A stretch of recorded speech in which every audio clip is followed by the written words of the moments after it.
Friday Football Fever is brought to you by Premier Pediatrics, Blue Cross and Blue Shield of North Carolina, Aviation Triad, and GTCC. Here's your hosts, Patrick Wright and Luke Liddon.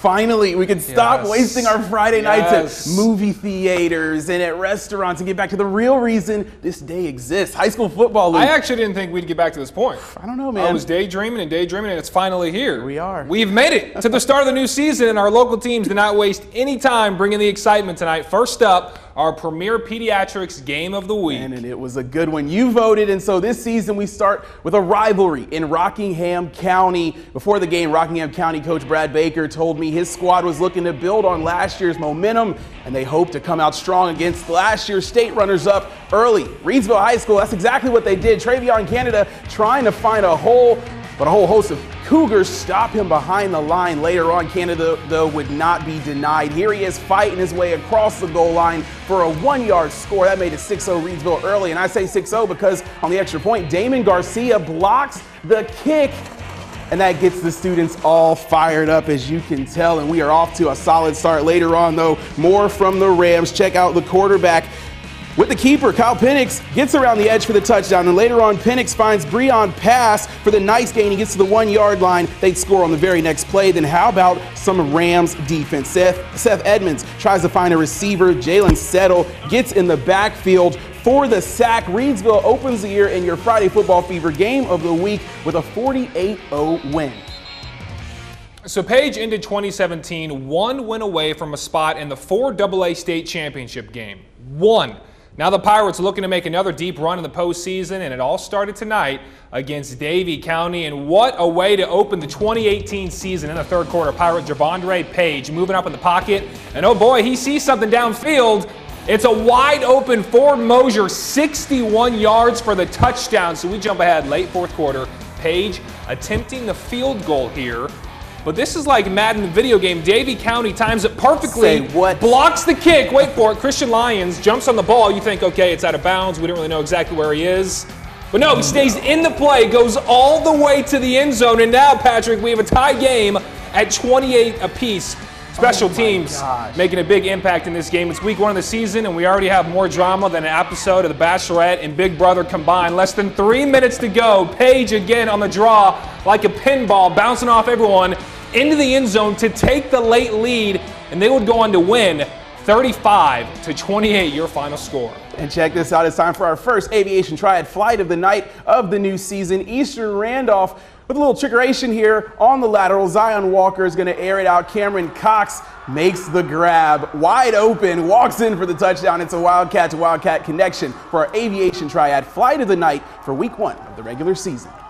It's only been 2.5 minutes. Did you think we were done? Not even close. We are just getting started here on Friday Football Fever. Coming up, could Dudley open 2018 with a win against Carver? Plus, North Davidson kicked off their season against Mount Tabor. Highlights from these two and many, many more straight ahead after the short break. Hey, and we've got all your high school football scores right at your fingertips on Facebook. Check out Triad High School Sports, and on Twitter, it's a WFMY HSS. We'll be right back with more Friday Football Fever.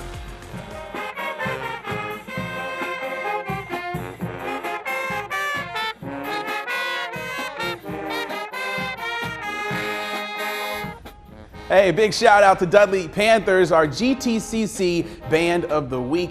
Thanks for showing up to the game, y'all. Well, welcome back to our 2018 premiere of Friday Football Fever. We had a big-time opening night showdown in Welcome as North Davidson played host to Mount Tabor. And the Black Knights were ready to open the new year on their home turf. Check out that intimidating orange smoke, but it was a tough start to this one for those Black Knights. Quarterback Famous Folks throws one up. He's picked off by Mount Tabor's Lee Sales, and Sales will return this one all the way to the 15-yard line before he's brought to the ground. Then it's North Davidson with some defense of its own. Folks breaks up Andrew Muse's pass in the end zone, and later on Muse's pass deflected off Miller, and it's picked off by Jackson Pearl. And yes, he takes this one to the house, 63 yards for the score. North Davidson opens the year with a 21-0 win. It's now time to make a quick stop over at Tarpley Stadium. Dudley kicked off 2018 with a matchup against Carver.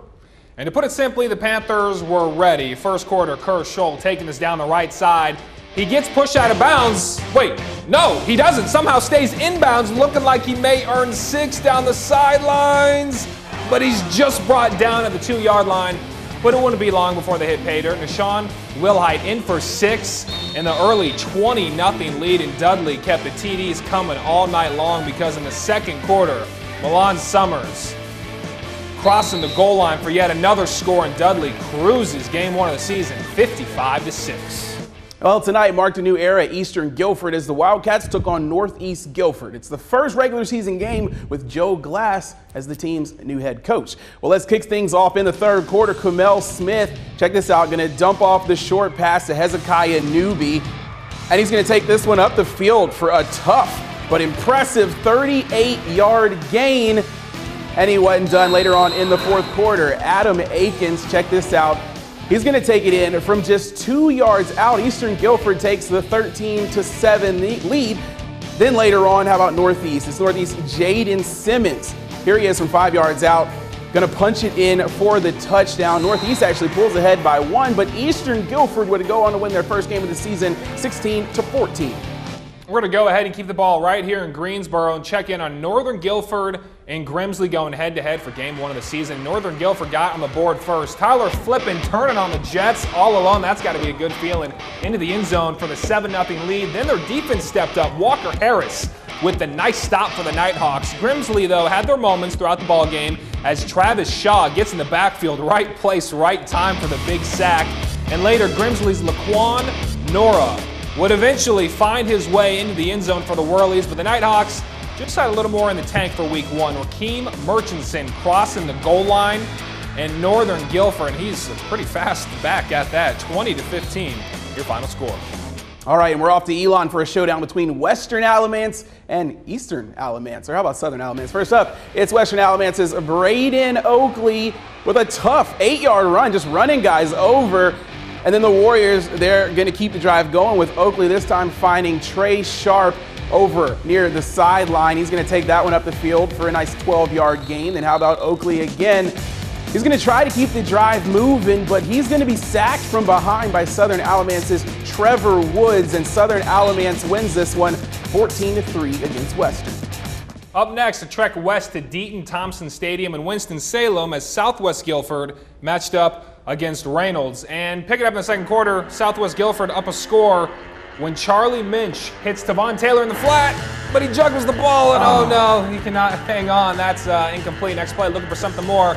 They cannot find it as Shaheem Revel is bottled up for a short game, and then it seemed to get worse on the drive. Minch is stripped by John Oxy, but fortunately, they recover the football. There actually really wasn't a lot of scoring in this ball game, just 3 total touchdowns, but there was a lot of fight. Devin Flowers pushing for the extra yardage, and defense clearly a big factor in the ball game. Flowers going down in the backfield, that is a sack, but it is Southwest Guilford who wins after all of this by a touchdown, 14-7. Well, we've got more scores and highlights coming right up. A Randolph County doubleheader plus a showdown in Thomasville. Friday football fever continues after the break.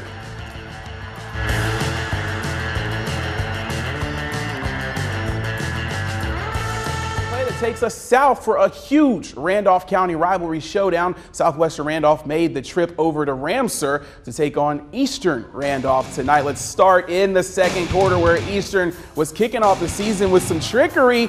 This is our Aviation Triad Flight of the Night. Check out Zion Walker finding Cameron Cox wide open for the touchdown. It's 13-7 Eastern, and then let's move on. Later on, how about this? The tough play here. The wide receiver is going to hold on to the ball after taking the huge hit.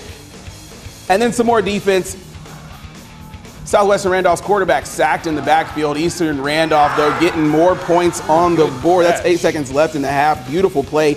Cabe Snutherly hits his receiver in the end zone, and Eastern Randolph, a lot of Easterns, they go on to win this one big, 42-13. And actually, here's another one off to Thomasville as East Davidson played host to Providence Grove, and it was not the best start to the second quarter for the Golden Eagles. Spencer Leonard with a wobbler downfield, and he's picked off by Jackson Jones, who would eventually be brought down about 20 yards later on the return. The Patriots, though, did not convert off the turnover, and instead East Davidson made a move. Leonard, to be more exact, in the pocket, evading the rush. A nice move there. Thrown downfield, hits Chris Wright, who leaps up and makes the nice grab. And just a few plays later, Leonard redeems himself, using his feet to the left side and powers his way into the end zone to tie the game up at 7 apiece. but East Davidson falls at home by 2, 17-15. All right, and how about we head down to Randolph County again? Randleman and Asheboro at the home of the Blue Comets. Check this out. In the first quarter, Asheboro's ball, Corey Duran passes to Jacob Rivas for the touchdown. That makes it 7-0 Asheboro, the first score of the season for them. Then it's Randleman's ball. Quarterback Timmy York is going to hand it off to Jaquan Snipes. Check out the speed there. He runs it in for the touchdown to make it 7-7 in this ball game. Then Asheboro's ball again. Corey Durant is going to hand it off to Isaiah Jackson. Jackson takes it to the house all the way. That's good for 6. That's a touchdown. And Randleman will go on to win, though, 42-39. All right, well, it's time for our Blue Cross Blue Shield of North Carolina Drive of the Week. Grimsley's Laquan and Nora here with the nice gain. Then more from the Whirlies. Check out Chris Zealous. He's going to call his own number and takes it down all the way to the 1-yard line. Pretty impressive move from the quarterback there. Then it's Nora punching it in for the Grimsley Whirly touchdown, and that right there is your Blue Cross Blue Shield of North Carolina Drive of the Week. It's time now to get to our other big scores from tonight, and they were certainly large scores at that. Eastern Alamance shuts out Graham 66-0, and Wheatmore opens the season in a dominant way with the 61-7 win over West Davidson. Hey, and Thomasville wins Doug Robertson's first game as head coach, beating Albemarle 8-0. Moorhead, they beat Western Guilford 25-14, and Trinity, well, they shut out South Davidson 53-0. So it's crazy to think week 1 of the high school regular season is in the books, but it's time to look ahead actually to next week's big games. Oh, wow, already. We've got 5 big ones in the running for our premier Pediatrics Friday Football Fever Game of the Week, and you get to help decide like you do every week which one it is. Just head to our website, WFMYnews2.com. Click in the sports section, cast your vote as voting ends Wednesday afternoon at 3. Really quickly, favorite part of the week? Oh my goodness, there were so many games, so much fun. We'll just say pizza. Pizza was awesome. In the newsroom, yes. Thanks for joining us. We'll see you back here next Friday. Later.